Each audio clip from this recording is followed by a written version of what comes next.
Hello everyone, welcome to 360 Tamil. இன்னைக்கு இந்த வீடியோல நம்ம எந்த படத்தோட எக்ஸ்பிளனேஷன் பத்தி பார்க்க போறோம்னா மலையாள சினிமால போன வருஷம் வெளியான நெரு அப்படின்ற படத்தை பத்தி தான் பார்க்க போறோம். இது ஒரு பக்கவான கோர்ட் ரூம் த்ரில்லர் படம்னு சொல்லலாம். இந்த படத்துல மோகன்லால் தான் லீட் ரோல் பண்ணிருப்பாரு. இந்த படம் தமிழ்லயும் அவைலபிளா இருக்கு. பார்க்கணும்னு நினைக்கிறவங்க டிஸ்னி ஹாட்ஸ்டார்ல முழு படத்தையும் பாருங்க.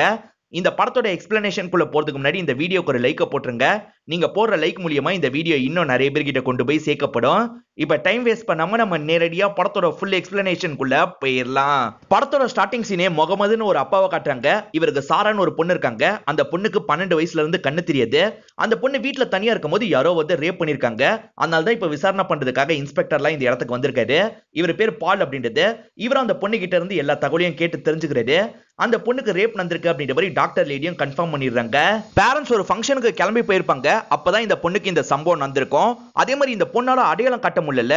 அதனால பேரண்ட்ஸும் மேற்கொண்டு இந்த கேஸ் எந்த அளவுக்கு போக போதோ அப்படின்ற மாதிரிலாம் யோசிக்கிறாங்க. ஆனா இவங்களுக்கு செலெல்லாம் வடிவமைக்க தெரியும். இவங்க இருக்காங்க பாத்தீங்களா, இவங்க கிட்ட தப்பா நடந்துகிட்ட நபரை தொட்டு பார்த்து ஃபீல் பண்ணிருப்பாங்க. அது மூலியமா அவனோட முகம் எப்படி இருக்கும்ன்றது ஒரு சிலை மாதிரி கிரியேட் பண்ணிருக்காங்க. இப்ப பாலும் இந்த இடத்துக்கு வந்து இந்த விஷயத்த பாக்குறாரு. எப்படி இந்த விஷயத்த பண்ணாங்க அப்படின்ற மாதிரி பால் கேட்கிறாரு. சின்ன வயசுல நான் தான் எப்படி சிலை செய்யணும்ன்றத சொல்லி தந்தேன் அப்படின்ற மாதிரி அப்பா சொல்லிட்டாரு. சரி, இந்த நபரை நீங்க எங்கேயாவது பாத்திருக்கீங்களா அப்படின்ற மாதிரி பால் கேட்கிறாரு. சார், பக்கத்து வீட்டுல வினோத்னு ஒரு பையன் இருக்கான். அந்த பையனை பார்க்கறதுக்காக இந்த பையன் வந்தான் அப்படின்ற மாதிரி சொல்லிட்டாரு. அந்த வினோத் கிட்ட கேட்கும் போது அவன் பேரு மைக்கேல் அப்படின்ற மாதிரி தெரிய வருது. இப்ப மைக்கேலை பத்தி விசாரிக்கிறாங்க. அவன் ஏர்போர்ட்டுக்கு கிளம்பிட்டு இருக்கான். அந்த இடத்துல வச்சே போலீஸ் எல்லாம் சேர்ந்த மாதிரி அவனை லாக் பண்ணிடுறாங்க. இப்ப 4 பசங்க கூட சேர்ந்த மாதிரி மைக்கேலை நிக்க வச்சிடறாங்க. இந்த பொண்ணெல்லாம் தொட்டு பார்த்து கன்ஃபார்ம் பண்ண சொல்றாங்க. இப்ப தொட்டு பார்த்தவங்களும் இவன் தான் அப்படின்ற மாதிரி மைக்கேல கரெக்டா சொல்லிடுறாங்க. இப்ப மைக்கேல அரெஸ்ட் பண்ணிடுறாங்க. இந்த மாதிரி ஒரு சம்பவம் நடந்திருக்கு அப்படின்ற மாதிரி மீடியாக்கள் எல்லாம் கவர் பண்ணிட்டு இருக்காங்க. இந்த விஷயத்த வேற ஒரு குடும்பம் கவனிக்கிறாங்க. இது யாருன்னு பாத்தீங்கன்னா முகமதோட ஃபர்ஸ்ட் ஒய்ஃப் குடும்பமா இருக்கும். முகமதுக்கு 2 பசங்க இருப்பாங்க. இதெல்லாம் அவருக்கு தேவைதான் அப்படின்ற மாதிரி முன்னாள் ஒய்ஃப் சொல்றாங்க. மைக்கேல பொறுத்த வரைக்கும் மும்பையை சேர்ந்தவனா இருப்பான். இவனோட அப்பா பிசினஸ் மேனா இருப்பாரு. இந்த தகவல் கேள்விப்பட்டு பையனை பார்க்கறதுக்காக வந்துடுறாரு. இவன் அமைதியா இருக்கிறதுலே இவன் தான் இந்த தப்பை பண்ணிருக்கான்றது அப்பாக்கு தெரிஞ்சிருது. கல்யாணத்தை வச்சு இவன் என்ன காரியம் பண்ணிருக்கான் பாரு அப்படின்ற மாதிரி ஒய்ஃப் கிட்ட கோவப்படுறாரு. எது எப்படி இருந்தாலும் சரி, நம்ம பையனை நம்ம காப்பாத்தணும் அப்படின்ற மாதிரி ஒய்ஃபும் இவர்கிட்ட சொல்லிட்டு இருக்காங்க.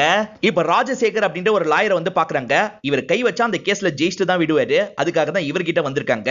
என்ன பண்ணலாம் அப்படின்ற மாதிரிலாம் கேக்குறாங்க. ராஜசேகர் என்ன சொல்றாருன்னா, முதல்ல பேசி இந்த கேஸை முடிக்கிறது தான் நல்லது. நான் 2 பேரை வர சொல்லியிருக்கேன்னு சொல்றாரு. அப்பதான் முகமதோட 2 பசங்க வராங்க. நீங்க பேசி பாருங்க அப்படின்ற மாதிரி இவர் அவங்க 2 பேரையும் அனுப்பி விட்டுறாரு. அவங்க இருக்காங்க பாத்தீங்களா, முகமது கிட்ட பேசுறதுக்காக வந்துடுறாங்க. அவங்க பெரிய ஆளுங்க, நம்ம கோர்ட்டு கேஸ்ன்னு போய் ஜெயிக்கலாம் முடியாது. அதனால அவங்க தர காசை வாங்கிப்போம் அப்படின்ற மாதிரிலாம் சொல்றாங்க. ஆனா அப்பா இதுக்கு ஏத்துக்க மாட்டாரு. முதல்ல இங்க இருந்து கிளம்புங்கடா அப்படின்ற மாதிரிலாம் திட்டுறாரு. இவங்க மேற்கொண்டு ட்ரை பண்ணி பாக்குறாங்க. ஆனா அப்பா இதுதான் முடிவுன்ற மாதிரி பசங்க 2 பேரையும் இங்க இருந்து அனுப்பி விட்டுறாரு.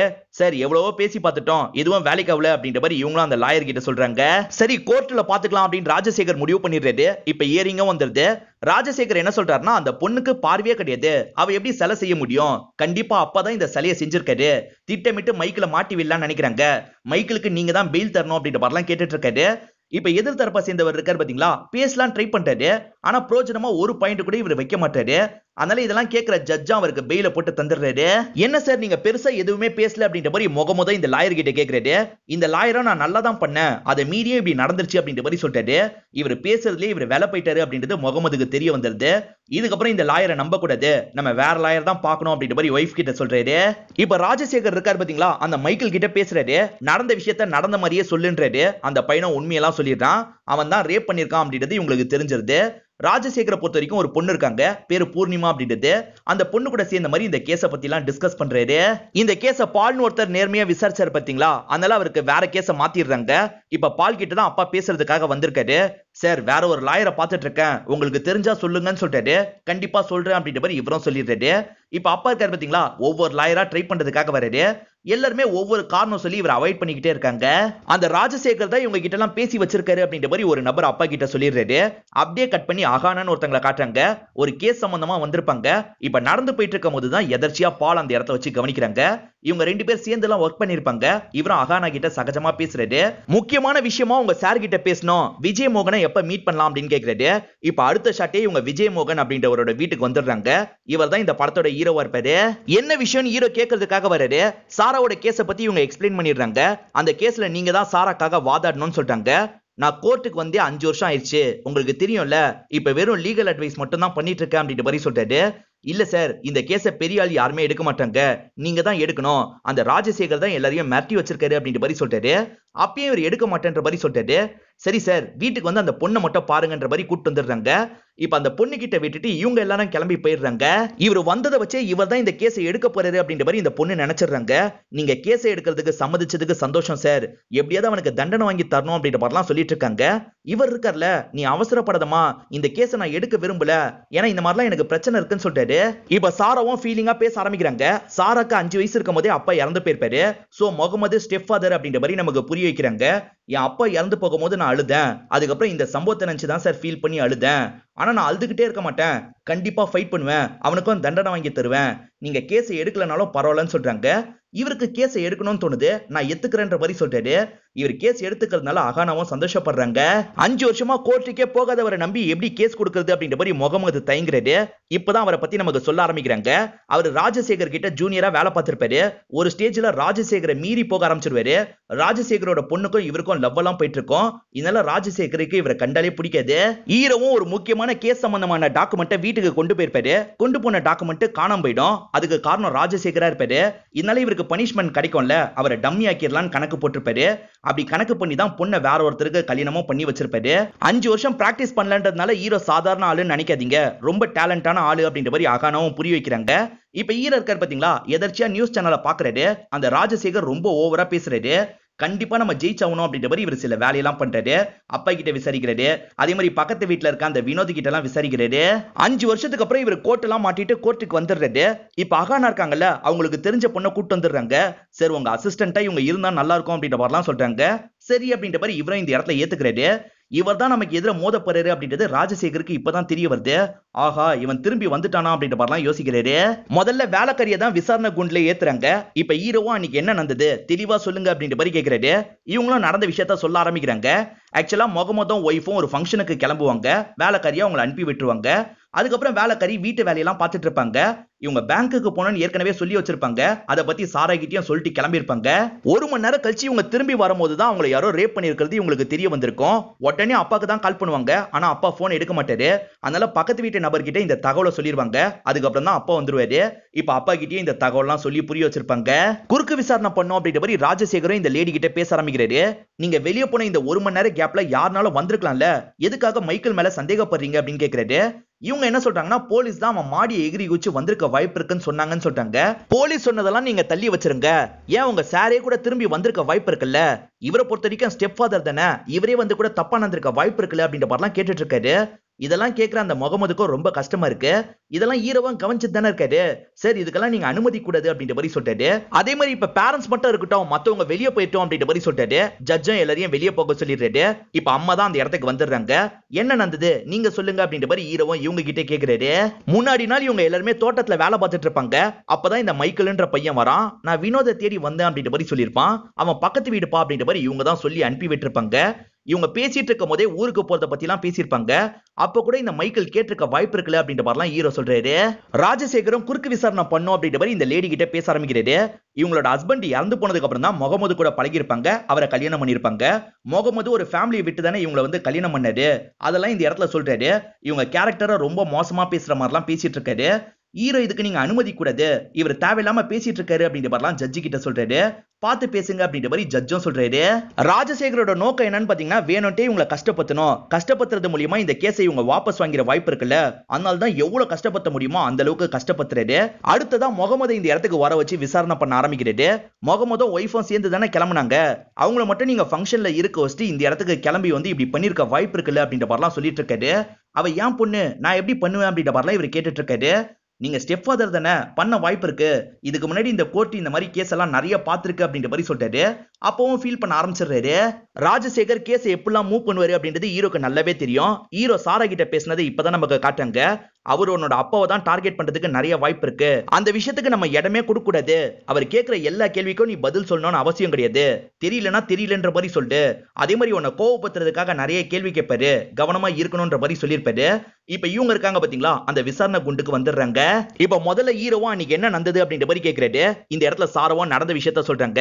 வேலைக்காரி கிளம்புனதுக்கு அப்புறம் இவங்க குளிக்க போயிருப்பாங்க. குளிச்சுட்டு வெளியே வரும்போது சட்டுன்னு பின்னாடி இருந்து யாரோ லாக் பண்ணிருவாங்க. அதுக்கப்புறம் தான் அந்த நபர் தப்பா நடந்திருப்பாரு. அப்படி தப்பா நடந்துட்டு இருக்கும் போது இவங்க கையை வச்சு முகத்தை நோட் பண்ணிருப்பாங்க. அது மூலியமா தான் கிரியேட் பண்ணன்றாங்க. இப்ப ராஜசேகரும் குறுக்கு விசாரணை பண்ண ஆரம்பிக்கிறாரு. ஒருத்தர் உங்ககிட்ட தப்பா நடந்துட்டு இருக்காரு, அந்த டைம்ல எப்படி அவரோட ஃபேஸ் எல்லாம் நீங்க நோட் பண்ணி வச்சிருக்க முடியும்? கண்டிப்பா இந்த சிலையை நீங்க கிரியேட் பண்ணல, மைக்கில மாட்ட வச்சு காசு பார்க்கணும்ன்றதுக்காக உங்க அப்பா தான் அந்த சிலையை கிரியேட் பண்ணிருக்காரு. நான் சொல்றது உண்மைதானே அப்படின்ற மாதிரிலாம் கேட்கிறாரு. உண்மைலாம் கிடையாது அப்படின்ற மாதிரி இவங்க சொல்றாங்க. இவர் மேற்கொண்டு நிறைய கேள்வி கேட்கிறாரு. ஆனா ஹீரோ எப்படி ஃபேஸ் பண்ணணும்னு சொன்னாரோ அதே மாதிரி சாரா ஃபேஸ் பண்ணிட்டு இருக்காங்க. ஹீரோ பக்கவா சொல்லி தான் கூட்டு வந்திருக்காருன்னு ராஜசேகருக்கு புரிஞ்சிருது. அதனால கேள்வி அதோட முடிச்சுக்கிறாரு. இவ்வளவு பெரிய விஷயம்ன்றதுனால நியூஸ்ல பேச ஆரம்பிச்சாங்கல்ல, அப்படி பேச ஆரம்பிச்சதை அப்படியே விட்டுருப்பாங்க. அதனால இவங்க அதை மேற்கொண்டு பேச வைக்கிறதுக்கு ஏதாவது பண்ணணும்னு யோசிக்கிறாங்க. சோசியல் மீடியால ட்ரெண்ட் ஆக்கலாம், ட்ரெண்ட் ஆக்குனா கண்டிப்பா அவங்க பேசுற மாதிரி ஆகும்ன்ற மாதிரி பேசிக்கிறாங்க. சரி நீங்க அதே மாதிரி பண்ணுங்க அப்படின்ற மாதிரி இவரும் சொல்றாரு. அந்த பக்கத்து வீட்டுல வினோத்னு ஒருத்தர் இருக்காரு பாத்தீங்களா, அவர் இவங்களுக்கு சப்போர்ட்டிவா இருப்பாரு. ஹீரோவா நான் என்ன சொன்னேன்னு ஞாபகம் இருக்குல்ல, அதே மாதிரி சொல்லணும்னு சொல்றாரு. அந்த வினோதம் சரி அப்படின்ற மாதிரி ஏத்துக்கிறாரு. இப்ப அந்த வினோத் கிட்ட ராஜசேகர் தான் பேசுறாரு. இந்த ரேப் சம்பவம் 27ஆம் தேதி நடந்திருக்கும், ஆனா மைக்கேல் 26ஆம் தேதியே கிளம்பி போயிட்டான்ல அப்படின்ற மாதிரி கேக்குறாரு. ஆமான்ற மாதிரி இந்த வினோதம் சொல்றாரு. என்ன இவன் இப்படி மாத்தி பேசிட்டான் அப்படின்ற மாதிரி இவங்க எல்லாருமே யோசிச்சுட்டு இருக்காங்க. அகானாவும் அந்த ஜூனியர் பொண்ணு திரும்பி சோசியல் மீடியால ட்ரெண்ட் ஆக்கணும்னு நினைச்சாங்க பாத்தீங்களா, அதே மாதிரி இந்த விஷயத்தை ட்ரெண்டிங்கா மாத்திடுவாங்க. அதனால வேற வழி இல்லாம நிறைய நியூஸ் சேனல்ல திரும்பி இந்த விஷயத்தெல்லாம் பேச ஆரம்பிக்கிறாங்க. வினோத் இருக்கான் பாத்தீங்களா, இப்ப மைக்கேல் இருக்கிற இடத்துல தான் இருக்கான். மைக்கேல் தான் அப்படி பேச சொல்லியிருக்கான்னு நமக்கு தெரியுது. ஆனா இப்படி பேசினதுல வினோத்துக்கே விருப்பம் இல்ல, நான் கிளம்புறேன் அப்படின்ற மாதிரி கொஞ்ச நேரத்திலேயே கிளம்பி போயிடுறாரு. இப்பதான் அந்த மைக்கேலுக்கு சோசியல் மீடியால ட்ரெண்ட் ஆகிறதுலாம் தெரியுது. ஏகப்பட்ட மீம்ஸ் இத பத்தி எல்லாம் போட்டுட்டு இருக்காங்க. இவனுக்கு ஆல்ரெடி மும்பைல ஒரு பொண்ணு கூட கல்யாணத்துக்கு பிளான் பண்ணிருப்பாங்க. அவங்களும் கால் பண்ணி கல்யாணத்தை வேணான்னு நிறுத்திக்கிறாங்க. இதனால இவனும் பயங்கரமா இந்த இடத்துல கோவம் எல்லாம் பட்டுட்டு இருக்கான். இப்ப நைட் இவங்க 3 பேர் வீட்டுல சாப்பிட்டுட்டு இருக்காங்க. அப்பதான் அவன் ஆட்களோட இந்த இடத்துக்கு வந்துடுறான். பேரண்ட்ஸ் 2 பேரையும் லாக் பண்ணி வச்சிருக்கான். அதே மாதிரி இவங்களையும் நெருங்கி வரான். தொட்டு பார்த்த இவங்களும் பயங்கரமா ஷாக் ஆயிடுறாங்க. இந்த மைக்கேல் என்ன சொல்றானா, அன்னைக்கு உங்ககிட்ட தப்பா நடந்துகிட்டது நான் தான், இதுக்கப்புறமா இந்த கேஸை நோண்டணும்னு நினைச்ச திரும்பவும் வந்து தப்பா நடந்துப்பேன், உன்னால என்னை எதிர்த்து எதுவுமே பண்ண முடியாது அப்படின்ற மாதிரிலாம் மிரட்டிட்டு இங்க இருந்து கிளம்பி போறான். இதெல்லாம் தெரிஞ்சோன்னா ராஜசேகரன் இவனை போட்டு பயங்கரமா திட்டுறாரு. அவங்க எப்படியாவது ரெக்கார்ட் பண்ணியிருந்தா என்ன பண்ணுவேன்னு கேட்கிறாரு. ரெக்கார்ட் பண்றதுக்கான வாய்ப்பே இல்ல, செக் பண்ணிட்டு தான் இப்படி பண்ணன்ற மாதிரி சொல்றான். ராஜசேகரால அடுத்த இயரிங்ல ஆஜராக முடியாது, எனக்கு பதிலா நீ தாமா போகணும் அப்படின்ற மாதிரி பொண்ணுகிட்ட சொல்லிடுறாரு. மைக்கேல் இப்ப பெயில்னால வெளியே இருக்கான்ல, அதனால தான் இந்த மாதிரி வீட்டுக்குலாம் வந்து பிரச்சனை பண்ணிருக்கான். இதனால திரும்பி அவனை ஜெயிலுக்குள்ள தான் வச்சிருக்கணும் அப்படின்ற மாதிரி ஹீரோ சொல்றாரு. ஆனா ஹீரோ சொல்ற விஷயத்துக்குலாம் ஆதாரம் இல்லல்ல, அதனால ஜட்ஜ் இதை ஏத்துக்க மாட்டாரு. வேணும்னா அந்த பொண்ணோட வீட்டுக்கு பாதுகாப்பு வேணா ஏற்பாடு பண்றேன்னு ஜட்ஜ் சொல்றாரு. இப்ப ஹீரோ இருக்கார்ல, டாக்டர் லேடி கிட்ட பேசுறாரு. முன்னாடி ஒரு மாதிரி சொல்லியிருப்பாங்க, இப்ப வேற மாதிரி பேசுறாங்க. அதாவது இந்த டாக்டர் லேடியை இவங்க வேலை கொடுத்து வாங்கியிருக்காங்கன்னு தெரிய வருது. கொஞ்சம் மலுப்பலா எல்லா விஷயத்தையும் சொல்லிட்டு இங்க இருந்து கிளம்பிடுறாங்க. இப்ப பால் இந்த இடத்துக்கு வந்துடுறாரு. பால் இவங்களுக்கு வேண்டிய மாதிரி தான் பேசிட்டு இருக்காரு. இப்ப குறுக்கு விசாரணை பண்ணும் அப்படின்ற மாதிரி இந்த இடத்துக்கு பூர்ணிமா வந்து விசாரணை பண்ண ஆரம்பிக்கிறாங்க. அந்த பொண்ணு தான் சிலையை செஞ்சேன்னு உங்க கண்ணால பாத்தீங்களா, ஏன் அப்பா கூட செஞ்சிருக்கலாம்ல அப்படின்ற மாதிரி கேக்குறாங்க. அதே மாதிரி அந்த செஞ்ச சிலையை இவர் போட்டோ எடுத்திருப்பாரு, அது எப்படி காணாம போச்சுன்னு கேக்குறாங்க. கேஸ் என் கையில இருந்து இவர் கையில போனதுக்கு அப்புறம் அது கரப்ட் ஆயிருச்சு, எப்படி ஆச்சுன்றது எனக்கு தெரியாது அப்படின்ற மாதிரி இவர் சொல்றாரு. புதுசா விசாரிக்கிற இன்ஸ்பெக்டர் வந்துடுறாரு. பால் கேசட் கொடுக்கும் போதே அதுல போட்டோ இல்லன்னு சொல்றாரு. உண்மையிலேயே போட்டோ இருந்திருக்கும், இவர் தான் டெலீட் பண்ணிருப்பாரு. மைக்கேல் அப்பா இன்ஃபுளுன்ஸ்ல தான் இவர் இந்த போஸ்டிங்க்கு வந்திருப்பாரு. இப்ப கேஸ் கொஞ்சம் சாராக்கு எதிரா போயிட்டு இருக்குல்ல, அதனால சாராவும் பயங்கரமா ஃபீல் பண்ணிட்டு இருக்காங்க. இப்ப மைக்கேல் கிட்ட ஜட்ஜி நேரடியா பேசுறாரு. இவங்க வைக்கிற குற்றச்சாட்டெல்லாம் உண்மையான்னு கேக்குறாரு. உண்மைலாம் கிடையாது சார், நான் அந்த நாள் அந்த இடத்துலயே இல்ல, காலையில கார்ல இந்த இடத்துக்குலாம் போனன்ற மாதிரி சொல்றான். இவன் ஜட்ஜி கிட்ட இவ்வளவு தைரியமா சொல்றானா, அந்த இடத்துக்கு போன மாதிரி இவன் எவிடன்ஸே கிரியேட் பண்ணிருக்க வாய்ப்பு இருக்கு அப்படின்ற மாதிரி ஹீரோவும் யோசிக்கிறாரு. செக் பண்ணும்போது அவனோட டவர் ரேஞ்ச் அவன் சொன்ன மாதிரியே போயிருக்கிறது தெரிய வருது. கண்டிப்பா இதுல ஏதாவது ஃபால்ட் இருக்கும், கண்டுபிடிக்கணும்னு சொல்றாரு. அவன் ஜட்ஜி கிட்ட சொன்னான் பாத்தீங்களா, அதுல ஒரு ஹோட்டலுக்கு போனன்ற மாதிரி சொல்லியிருப்பான். இப்ப அகானா அந்த இடத்துக்கு வந்துடுறாங்க. ஃபுட்டேஜை செக் பண்ணணும்னு சொல்றாங்க. சாரி மேடம், கரப்ட் ஆயிடுச்சு அப்படின்ற மாதிரி சொல்றாரு. சார் கண்டிப்பா இவன் போய் சொல்றான் அப்படின்ற மாதிரி இவங்களும் ஹீரோக்கு தகவலை பாஸ் பண்ணிடுறாங்க. ஹீரோவும் மெசேஜ் மூலியமா கவனிச்சுக்கிறாரு. அந்த நபர் கோர்ட்ல வச்சும் கரப்ட் ஆயிடுச்சு அப்படின்ற மாதிரிலாம் சொல்லிட்டு இருக்காரு. ஹீரோ என்ன சொல்றாருன்னா, கரப்டான ஃபைலை ரெட்ரீவ் பண்றதுக்கு நிறைய ஆட்கள் இருக்காங்க, அந்த மாதிரி இந்த கோர்ட் எப்படியாவது ரெட்ரீவ் பண்ணும் அப்படின்ற மாதிரி ஜட்ஜி கிட்ட சொல்றாரு. ரெட்ரீவ் பண்றதுக்கு இவரும் உத்தரவுலாம் இட்டுறாரு. இப்ப ரெட்ரீவ் பண்ணி அந்த நாளோட ஃபுட்டேஜ் எல்லாம் கிடைச்சிருது.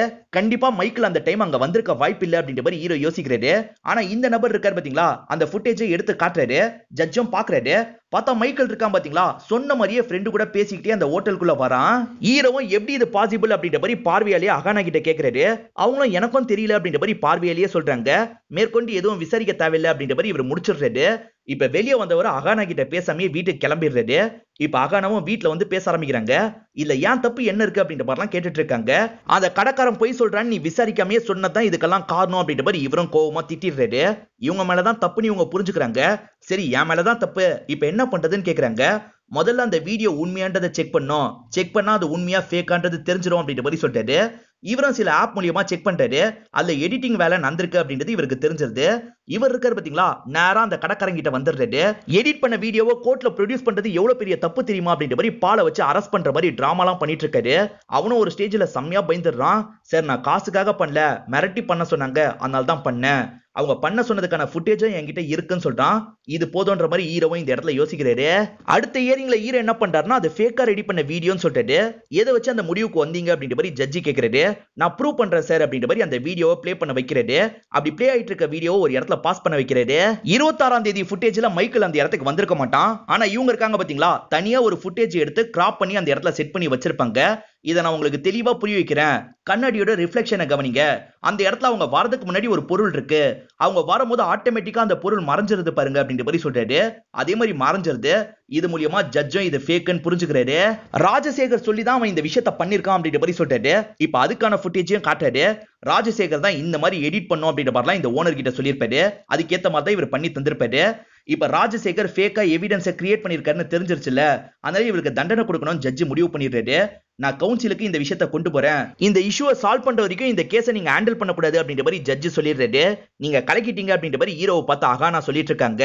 இவர் ஏமாத்தி மாட்டிக்கிட்டாரு பாத்தீங்களா, இது சம்பந்தமா எல்லா நியூஸ் சேனல்லையும் இவரை பத்தி சொல்லிட்டு இருக்காங்க. பொதுமக்கள்லாம் இவரை கிண்டல் பண்ணி பேசிக்கிறாங்க.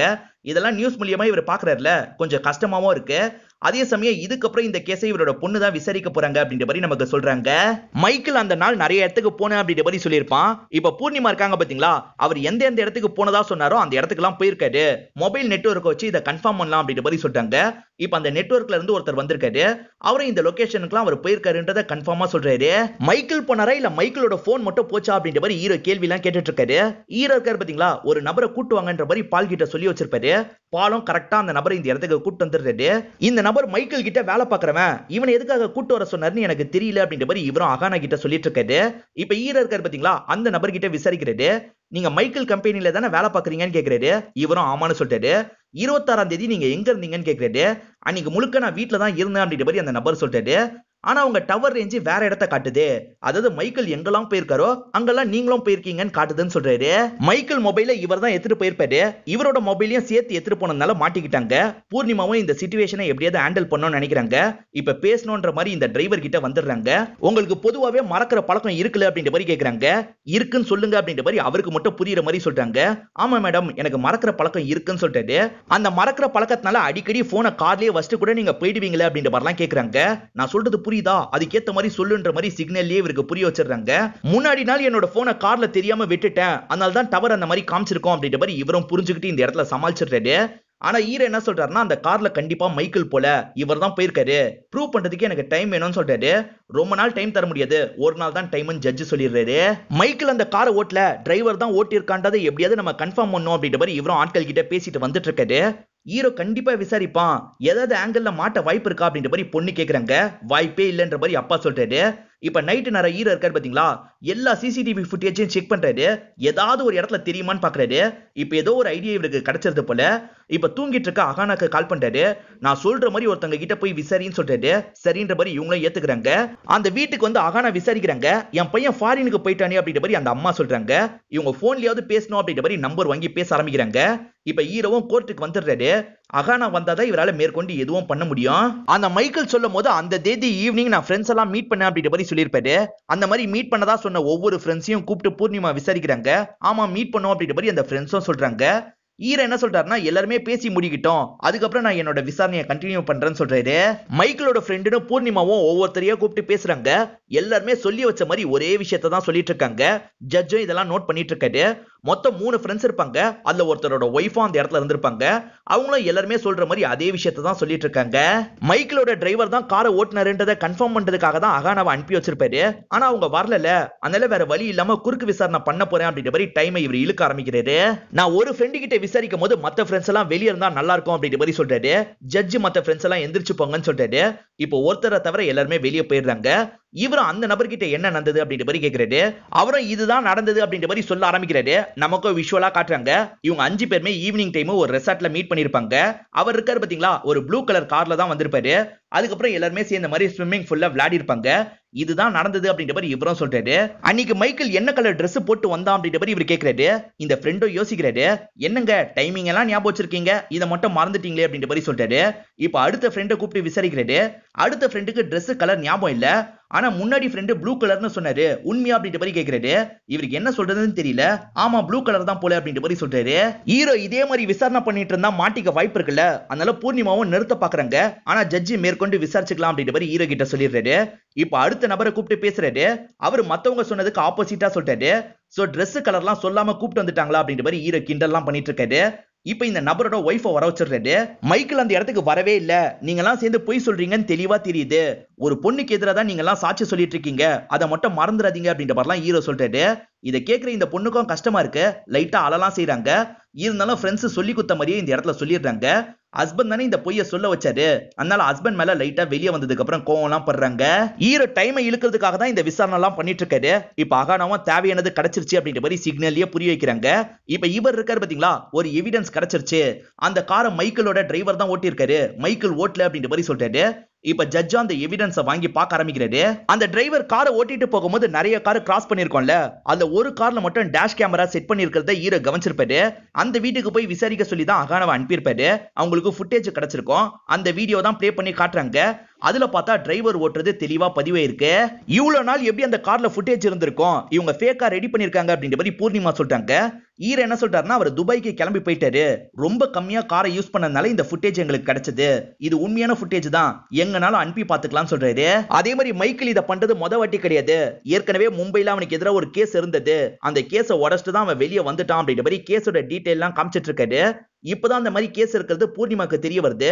அப்பா என்ன சொல்றாருன்னா, என்கிட்ட இதை பத்தி அவன் சொல்லமான்னு சொல்றாரு. இப்ப கேஸ் கொஞ்சம் கொஞ்சமா மைக்கேலுக்கு எதிராக போக ஆரம்பிக்குது. ஜட்ஜும் அடுத்த இயரிங் என்னைக்கு நடக்கும்ன்றத சொல்லிடுறாரு.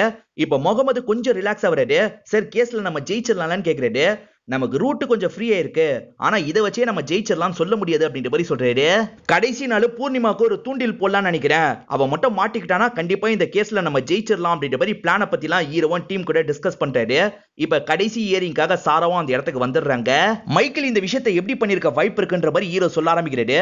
இவங்க எல்லாம் பேசிட்டு இருக்கும் போது வந்தான்ல, இந்த பொண்ணுக்கு கண்ணு தெரியல, பேரண்ட்ஸும் நாளைக்கு வெளியே போறாங்க, இதுதான் சரியான டைம்னு யோசிச்சிருப்பான். வினோத்துக்கு பத்திரிக்கை வச்சு கிளம்பாம அன்னைக்கு நைட்டு ஸ்டே பண்றதா சொல்லியிருப்பான். அன்னைக்கு நைட்டே அவங்க வீட்டை எப்படி எகிரி குதிக்கலாம் அப்படின்றதெல்லாம் பார்த்து வச்சிருப்பான். அதே மாதிரி டிரைவரை ஒரு கார் எடுத்துட்டு அந்த இடத்துக்கு வர சொல்லியிருப்பான். டிரைவர் கிட்டே இவனோட போனை தந்துடுறான். இந்த கார் எடுத்துட்டு இங்கெல்லாம் போங்கன்ற மாதிரி சொல்லியிருப்பான். அந்த டிரைவரும் அதே மாதிரி கிளம்பி போயிருப்பாரு. வேலைக்காரி கிளம்புற வரைக்கும் இவன் வெயிட் பண்ணி பார்த்திருப்பான். அவங்க கிளம்பிட்டாங்கன்னு தெரிஞ்சோன்னா இவன் திருட்டுத்தனமா எகிரி குச்சி உள்ள வந்திருப்பான். இவங்க குளிச்சுட்டு வெளியே வந்தாங்க பாத்தீங்களா, சடனா பின்னாடி இருந்து இவங்களை லாக் பண்ணிருப்பான். இப்படிதான் இவங்க கிட்ட தப்பா நடந்திருக்க வாய்ப்பு இருக்கு அப்படின்ற மாதிரி ஹீரோவா சொல்லிட்டு இருக்காரு. அந்த நிலைமையில கூட அந்த பொண்ணு இவனோட முகத்தை தொட்டு பார்த்திருக்கா. இவன் உருவம் எப்படி இருக்கும்ன்றத ஒரு சலியா மாத்திருக்கா. நடுவுல அந்த பொண்ணுக்கு ஏகப்பட்ட தடலாம் வந்தது. அதை தாண்டியே இவனுக்கு தண்டனை வாங்கி தரணும்னு முயற்சி செஞ்சுட்டு இருக்கா. இதுக்காகவாது இவனுக்கு தண்டனை கிடைச்சாகணும் அப்படின்ற மாதிரிலாம் ஸ்டேட்மெண்ட் முடிக்கிறது. இப்ப பூர்ணிமா இந்த இடத்துல பேச ஆரம்பிக்கிறாங்க. சினிமா மாதிரி ரொம்ப எமோஷனலா பேசினா தண்டனை கிடைச்சிரும்னு நினைக்கிறாரு. எவிடன்ஸ் வச்சுதான் தண்டனை கொடுக்க முடியும், இவர் பேசினதுக்காகலாம் தண்டனை கொடுக்க முடியாது. அந்த பொண்ணால எப்படி ஒரு சிலையை கிரியேட் பண்ண முடியும், கண்டிப்பா அந்த பொண்ணோட அப்பா தான் கிரியேட் பண்ணிருக்காரு அப்படின்ற மாதிரி சொல்றாங்க. அந்த பொண்ணு இந்த இடத்துல வச்சு கிரியேட் பண்ணி காமிச்சிட்டா அப்படின்ற மாதிரி ஹீரோ கேட்கிறாரு. அதுக்கெல்லாம் அலோவ் பண்ணக்கூடாது அப்படின்ற மாதிரி ஹீரோயின் லைட்டா பயப்பட ஆரம்பிக்கிறாங்க. நீங்க தானே பண்ண முடியாதுன்னு சொன்னீங்க, இங்க பண்ணி காமிச்சா உங்களுக்கு என்ன பிரச்சனை அப்படின்ற மாதிரி ஜட்ஜி கேட்கிறாரு. இப்ப அந்த பொண்ணை வர வச்சு பேசுறாரு. அந்த பொண்ணு என்னால பண்ணி காட்ட முடியும் அப்படின்ற மாதிரி சொல்றாங்க. பூர்ணிமாவும் சில கண்டிஷன் இருக்கிறதா சொல்றாங்க.